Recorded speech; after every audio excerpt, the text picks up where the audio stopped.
आज हम लोग सी लैंग्वेज के अंतर्गत सीखेंगे किस तरीके से किस तरीके से हम लोग पैटर्न प्रोग्रामिंग करते हैं। पैटर्न प्रोग्रामिंग में होता क्या है, सुनिए ध्यान से लोग।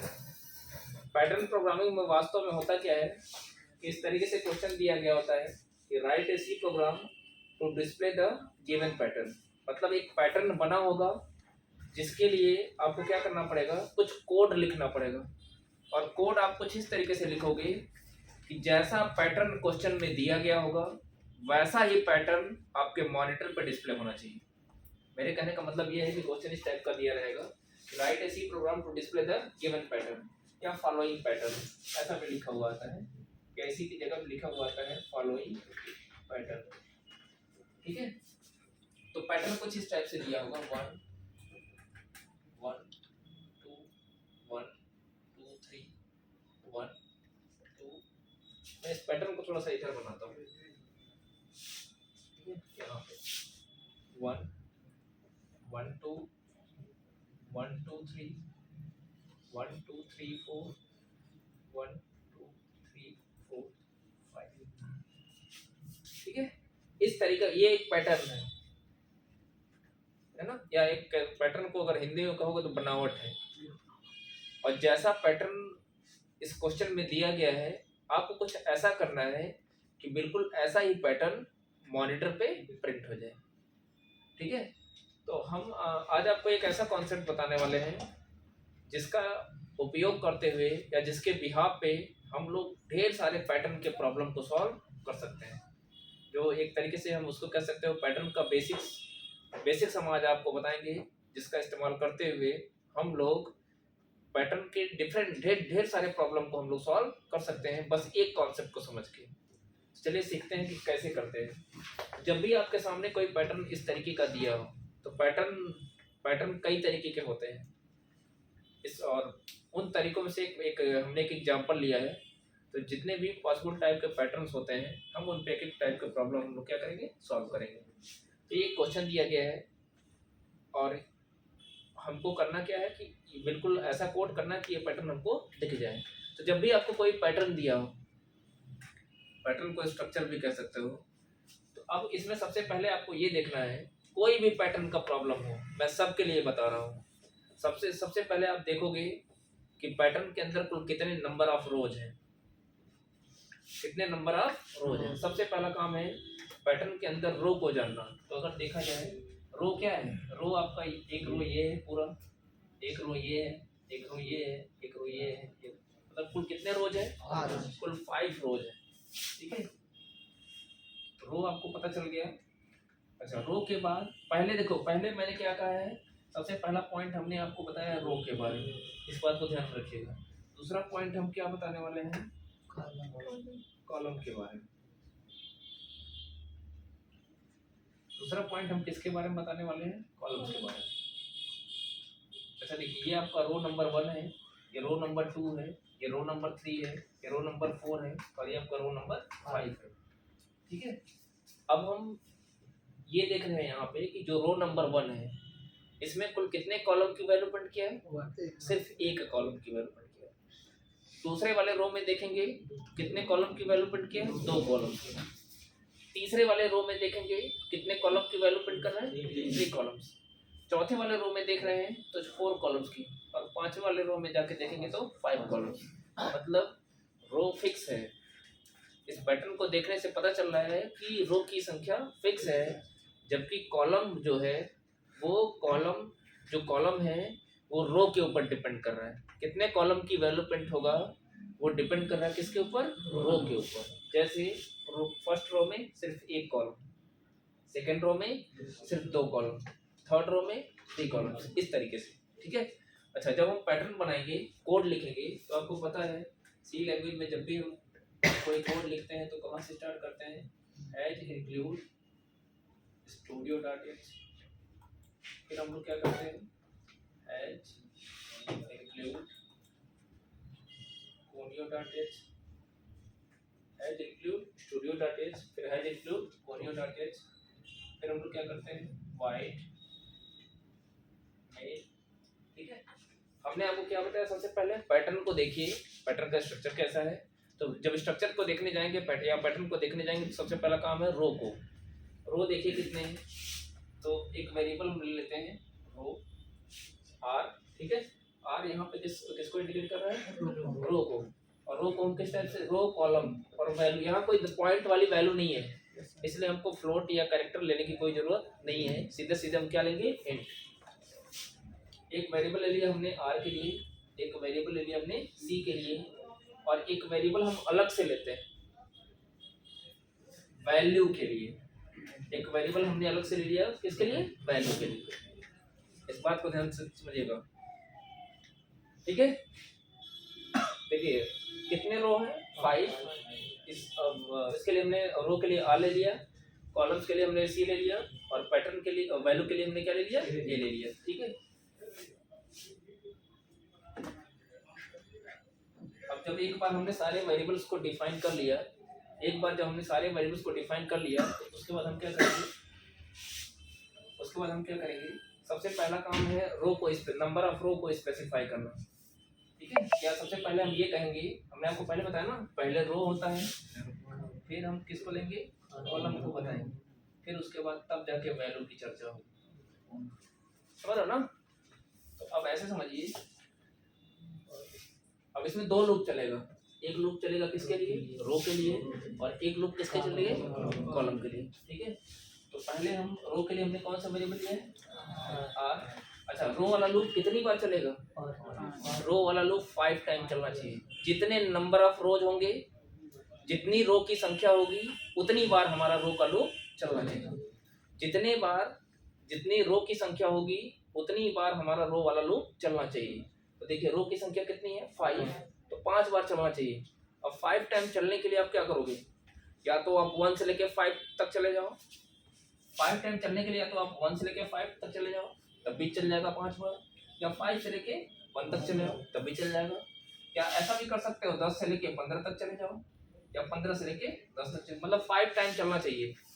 लेकिन अगर काउंटिंग करते हैं ना, तो हम 1 से 5 करते हैं, या 5 से 1 करते हैं, यही करते हैं ना, हम 10 या 15 से नहीं करते हैं, है ना। इसलिए बेस्ट तरीका ये है कि हम कहाँ से कहाँ तक चलने दें, 1 से लेके 5 तक। हम एक वेरिएबल लेंगे, इसको हम स्टार्ट कहाँ से कर देंगे, 1 से। अच्छा, जब 1 से स्टार्ट करेंगे तो देखिए 1 छोटा है, तो हम लेस आर इक्वल का साइन यूज करेंगे, तो R less or equal to 5। और आपको पता है इंक्रीमेंट कितने का करेंगे, देखिए आर की वैल्यू 1 है, 1 से फिर दूसरा रो प्रिंट करना है, फिर तीसरा, फिर चौथा, फिर 5वां। तो यहाँ पे जब इंक्रीमेंट होगा तो यहाँ पे प्लस प्लस आर लिखेंगे, या आर प्लस प्लस लिखेंगे, या R is equal to R plus 1 कर सकते हैं, मतलब तीनों में से कुछ भी लिख दीजिए। प्लस प्लस आर लिखिए, आर प्लस प्लस लिखिए, R plus is equal to 1 लिखिए, या R is equal to R plus 1 लिखिए, चारों में से कुछ भी लिख सकते हो, सबका मतलब एक ही है। अब एक महत्वपूर्ण पॉइंट हम ये बताना चाहते हैं, ठीक है, इसमें थोड़ा सा चेंज कर लीजिएगा ना। दूसरे पे वैल्यू की चर्चा कर लीजिएगा, ठीक है, फिर कॉलम की चर्चा करिएगा। मतलब ये वैल्यू जो है ना, ये वैल्यू ऊपर नीचे होता रहेगा, ठीक है। अब देखिए इस पैटर्न में हमने रो को बता दिया, अब दूसरा पॉइंट ये है वैल्यू को देखना। रो को स्पेसिफाई करने के बाद दूसरा पॉइंट हमने क्या मेंशन किया है, वैल्यू। वैल्यू को देखना है। वैल्यू में क्या देखना है, इस पैटर्न को ध्यान से देखा जाए तो हर एक रो की शुरुआत किससे हो रही है, 1 से हो रही है। तो जब किसी पैटर्न में हर एक रो की शुरुआत 1 से हो रहा हो, 1 मत कहिए, सेम वैल्यू से हो रहा हो, ये कहिए। जब किसी पैटर्न में हर एक रो की शुरुआत सेम वैल्यू से हो रहा है, तो उस केस में वैल्यू के लिए जो हम वेरिएबल लिए होंगे, उसको वैल्यू हम कहाँ देंगे, यहाँ पे देंगे, रो वाले लूप के बाद देंगे, उसके नीचे देंगे, ठीक नीचे। ये रो वाला लूप है, इसके ठीक नीचे जो पहला स्टेटमेंट हमने क्या लिखा है, a इक्वल टू 1, मतलब वैल्यू के लिए जो हमने वेरिएबल लिया था a, उसको वैल्यू हम कब दे रहे हैं, रो वाले लूप के नीचे, ठीक नीचे। और यहाँ पे हम वैल्यू कब देंगे, जब किसी पैटर्न में हर एक रो की शुरुआत सेम वैल्यू से, अगर अलग अलग वैल्यू से होती तो हम इसकी वैल्यू को यहाँ ना देके हम कहाँ देते, यहाँ पे देते। ये भी मैं बता दूं, अगर यही पैटर्न ऐसा होता, 1 होता, 2 होता, 3 होता, बस समझ रहे हो, या ऐसे कर सकते हो, 1 होता, 2 होता, 1 होता, 3 2 1 होता, 4 3 2 1 होता, है ना, 5 4 3 2 1 होता। इस पैटर्न में देखिए, इससे मतलब नहीं है, हर एक रो को देखिए, हर एक रो की शुरुआत अलग अलग वैल्यू से हो रही है कि नहीं हो रही है। इस रो की शुरुआत 1 से, इस रो की शुरुआत 2 से, इस रो की शुरुआत 3 से। तो इस केस में हम ए को वैल्यू यहाँ पे 1 नहीं देते, बल्कि ए को वैल्यू हम यहाँ पे देते हैं। ये इसके कुछ महत्वपूर्ण पॉइंट्स हैं जिनको हमको ध्यान देने पड़ेंगे। और जब ये सारे पॉइंट्स हमारे ध्यान में रहेंगे तो आगे की जो भी पैटर्न हम लोग प्रॉब्लम सॉल्व करेंगे उनको सॉल्व करने में हमको आसानी होगी। ठीक है, हमने वेरिएबल ए को वैल्यू यहाँ पे क्यों नहीं दिया, आर और सी को नहीं दिया क्योंकि हम यहाँ पे फॉर लूप में देंगे। हमने ए को क्यों नहीं दिया, क्योंकि हर एक पैटर्न इस पैटर्न में हर एक रो की शुरुआत 1 से हो रही थी, है ना। मैं इस पैटर्न की बात कर रहा था। इस पैटर्न में हर एक रो की शुरुआत किससे हो रही है, 1 से हो रही है, इसलिए हमने ए की वैल्यू किससे स्टार्ट कर दिया, 1 से। तो पहले रो को स्पेसिफाई कर दिया कि रो वाला लूप कितनी बार चलेगा, उसके बाद हमने वैल्यू को बता दिया। मैंने वैल्यू देखा कि हर एक इस पैटर्न में हर एक रो की शुरुआत किससे हो रही है, 1 से, इसलिए हमने इसकी वैल्यू किससे दे दिया, 1 से। अब चर्चा करेंगे किसकी, कॉलम वाले लूप की। अब यहाँ पे देखिए, जब भी कॉलम वाला लूप लिखिएगा तो इस बात का पूरा हमको ध्यान देना है कि कॉलम वाला लूप रो पर डिपेंडेंट है कि नहीं है। इसका मतलब ये हो गया कि देखिए, या इस पैटर्न को अगर देखें तो कॉलम डिपेंडेंट है किसके ऊपर, रो के ऊपर। इसका मतलब ये हो गया कि यहाँ कितने कॉलम की वैल्यू प्रिंट करेगा वह डिपेंड है किसके ऊपर, रो के ऊपर। अगर यही पैटर्न कुछ इस टाइप का होता, 1 2 3 4 1 2 3 4 1 2 3 4 1 2 3 4 इस तरीके से होता है। इसमें देखिए जितने रो है उतने ही कॉलम है, या इधर हम एक और बढ़ा देते हैं ऐसे। इसमें रो की संख्या कितनी है, 4 है। कॉलम की संख्या कितनी है, फर्स्ट रो में कितने कॉलम है, 5। सेकंड रो में कितने कॉलम, थर्ड रो में कितने कॉलम है, फोर्थ रो में कितने कॉलम है। इसमें कॉलम की संख्या फिक्स है। हर एक रो में, जब भी हर एक रो में कॉलम की संख्या फिक्स हो तो उस केस में हम कह सकते हैं कि कॉलम हमारा रो के ऊपर डिपेंडेंट नहीं है। लेकिन इस पैटर्न में ध्यान से देखिए, इस पैटर्न को ध्यान से देखिए। इस पैटर्न में क्या हो रहा है कि हर एक कॉलम पूरी तरीके से निर्भर है किसके ऊपर, रो के ऊपर। तो कॉलम वाला लूप जब चलेगा तो वो रो के अकॉर्डिंग चलेगा। मेरे कहने का मतलब यह है कि कॉलम वाला लूप कितनी बार एग्जीक्यूट करेगा वह डिपेंड करेगा इस पैटर्न के केस में किसके ऊपर, रो के ऊपर। अभी हम इसको भी इसी प्रॉब्लम में सॉल्व करा देंगे, ठीक है। अच्छा देखिए, हम कॉलम वाले लूप को भी किससे स्टार्ट करेंगे, 1 से। 1 से क्यों कर रहे हैं, क्योंकि हम फर्स्ट कॉलम की वैल्यू हम क्या कर रहे हैं, प्रिंट कर रहे हैं। अच्छा वैसे भी देख लीजिए, जब भी आपको एक चीज और मैं आपको और पॉइंट छोटा सा बताऊंगा, ध्यान से सुनिएगा। जब भी आपको किसी भी पैटर्न में, ठीक है,